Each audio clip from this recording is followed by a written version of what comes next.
Jeep finally entered the 3-row D SUV segment with this car, the Meridian, earlier this year. The move had been almost 2 years in the making, but hindered by the pandemic. Well, the car's finally here in the metal and been launched in India earlier this year. Now, before the launch, Ninad from our team drove the car and gave you his initial impressions. Well, now we've had more time with the car. So here then are 5 things that we like about the new Jeep Meridian and 2 things that we think Jeep could improve about the car.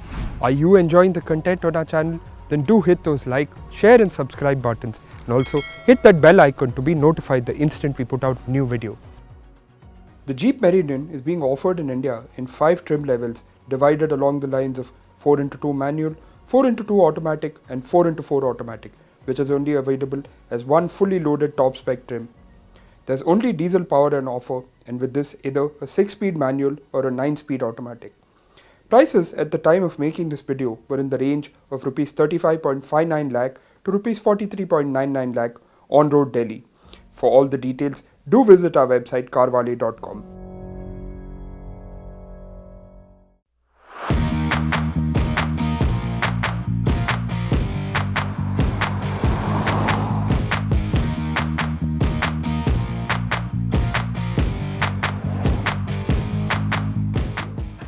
The Jeep Meridian is actually a unibody construction, unlike many of its peers in the segment that are usually ladder-on-frame SUVs. That's something you'd expect in this part of the market, especially from those large SUVs.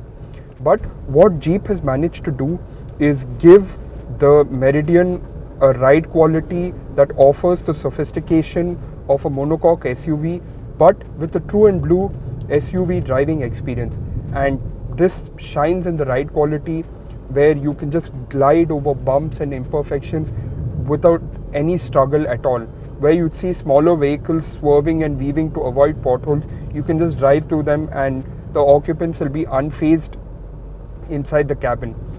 Now, the second part of this is that because you get good ride quality like this that lets you clear obstacles without much difficulty, you can keep your pace constant on the highway irrespective of the terrain or pothole, and consequently at low speed, because the steering is light and easy to use, parallel parking and U-turns become really easy, and in that way Jeep has been able to provide an SUV like driving experience but with car like handling dynamics.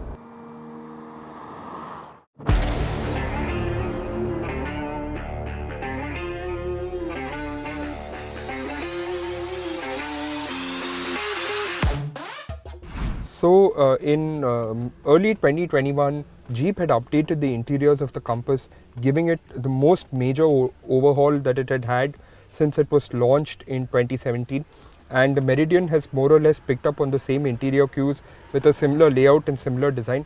But where the Compass went for grey and black, this one has gone for beige, or rather a shade of brown with black dominating the rest of the color schemes. Now, to look at, it's actually a really nice interiors. You get swatches of leather, high quality plastics, and this large chrome bezel that runs almost the length of the dashboard. Now, dominating the dashboard, of course, are the 2 dual digital displays. This one here on the left side is of course for the infotainment system, and this one on the right is of course the digital instrument cluster. Let's get into them briefly. The digital instrument cluster is quite similar to the one that is offered on the Compass, and it's a really nice unit with bright color schemes and fonts. However, it can be a little confusing to use at times due to the placement of the buttons. If you actually notice, the controls for the digital display are here on the left side, but you also have buttons on the back that control the volume and infotainment system, where you would expect paddle shifters to be. The infotainment system runs Jeep's latest Uconnect OS, and again it's a really nice OS with nice color schemes and fonts, but can be a little slow, especially if you've connected via wireless Android Auto, and there does tend to be a bit of lag. Now, in terms of ergonomics, everything falls easily to hand, and in this day of lots of manufacturers switching to digital displays or capacitive touch sensitive buttons for the climate control system, it's actually nice that Jeep has left large physical buttons here so that you can quickly develop muscle memory and access everything easily. Now in terms of practical and usable spaces, you get a large glove box, you get two cup holders in the center console, a wireless charging port and 1 liter bottle holders in both the doors.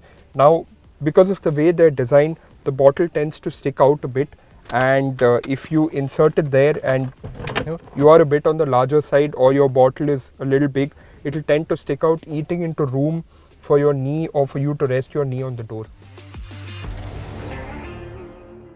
So we are here in the second row of the Jeep Meridian, and it's actually not a bad place to be in.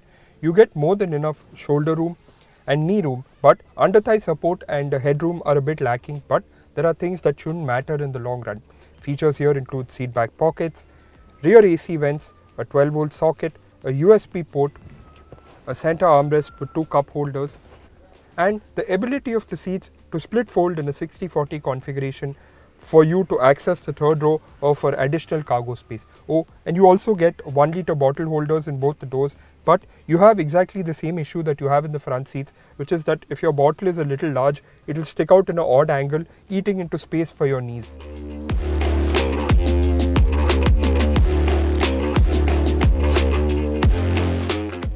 One place where the Meridian really shines is on the feature list that it offers. This fully loaded limited option trim that we have tested out in the video gets all the bells and whistles that Jeep has for the Meridian. This list includes climate control, touchscreen infotainment system with wireless Apple CarPlay and Android Auto, Alpine sound system, wireless charging, leather upholstery, digital instrument cluster, connected car technology and a powered tailgate. This top spec version gets 6 airbags, electronic roll mitigation, tire pressure monitoring system, ESC and ABS with EBD.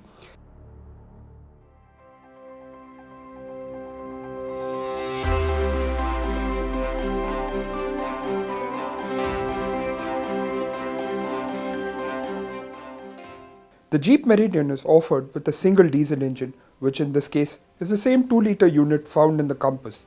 It produces 168 bhp and 350 Nm of torque and can be had either with a 6-speed manual or a 9-speed automatic.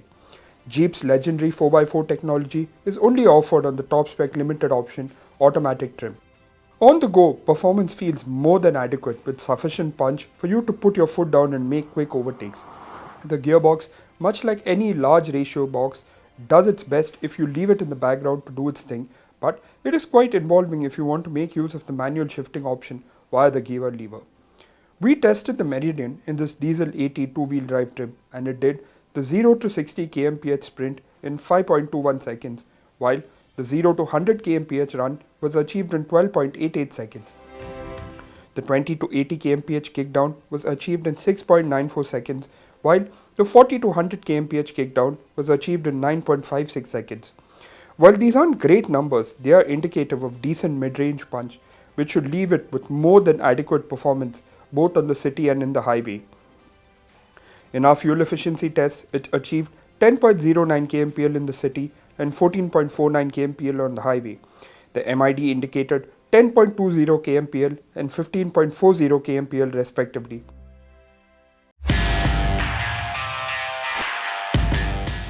Now, one of the things that we liked about the Jeep Meridian is that it has a certain road presence to it. While it may not look as imposing as its main rival, the Toyota Fortuner, and that's simply because that's a ladder-on frame SUV and this is a unibody construction, so it kind of sits lower to the ground. Like we said, it does have a certain road presence to it, and there are quite a few elements all around to give it that road presence. Now, there are quite a few elements to catch your attention on the face, the most prominent one being Jeep's signature 7-slat chrome grille that sits here proudly in the middle. You also get these rectangular headlamps that are signature to the Jeep line. You will find them in various sizes depending on the Jeep model. There's also this pattern here below the number plate holder, which is again a signature element. And lastly, there's a lot of chrome here, and chrome sells well with Indians, right? It gives you a premium appeal. Now, when you look at the Meridian in profile, that's where you notice its family appearance as compared to, say, the Cherokee or the Compass. You get this kind of low slung roof line, these large chrome wheels with this multi-spoke design, the chrome embellishment on the window line as well as the roof rails, And like we said, you get this low slung stance, and if you look at the Cherokee and the Compass, this vehicle looks very similar, giving it the family appearance. Move over to the rear of the Jeep Meridian. There are quite a few elements to catch your attention. You get these really nice looking tail lamps with the individual light elements and a large red light bar. You get this large chrome strip above the number plate slot with the word Jeep in it, contrast colored bash plate element, and of course the limited badging, which is the variant in this case. Now we say identity again here because if you look at the Cherokee, the Compass, and even larger vehicles, they all have a very similar design, and that's helpful in two ways. One, it establishes the signature identity of this car, and two, it also helps it stand out, though in some part, if you look at it, it may also be down to the rarity of the vehicle and the fact that it was only launched recently.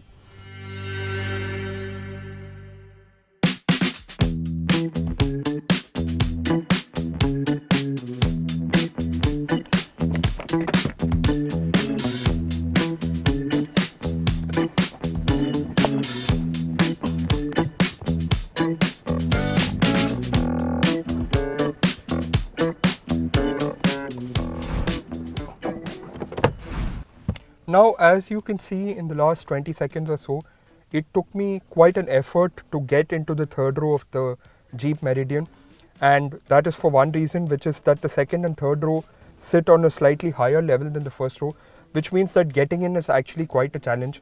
And once I'm here, space is not all that great. You can see that my knees are actually in the air with little to no under thigh support at all. And the only positive that you can take from this is that the seat back reclines, giving you some additional space. Features here are actually quite bad. You get two cup holders and what appears to be a hook, which I think is actually more functional for when you have the seats folded down. Now you've seen how I'm sitting here, and it would be better suited to say that the third row is best suited for kids or for adults for short journeys. Now, one of the things that we think Jeep can work on, especially when it comes to a product like the Meridian that has great volume potential, is its sales and service touchpoints. Now, Jeep officially has 66 showrooms and 60 service centers across the country, in contrast to a company like Toyota that has over 500 touchpoints and service centers spread out across 270 cities in India. So you can clearly see the difference. It's almost like 6 times the number. Now, if you think about it, buying a car is only maybe like 40% of the experience. The other 60 actually comes down to the ownership process, and that is something we think Jeep really needs to work on if they want to turn this into a volume spinner.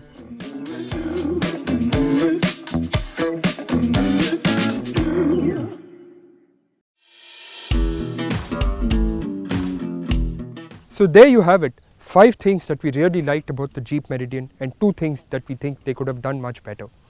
What do you think of the Jeep Meridian? Do leave your thoughts in the comment section below. Thank you so much for watching. Take care.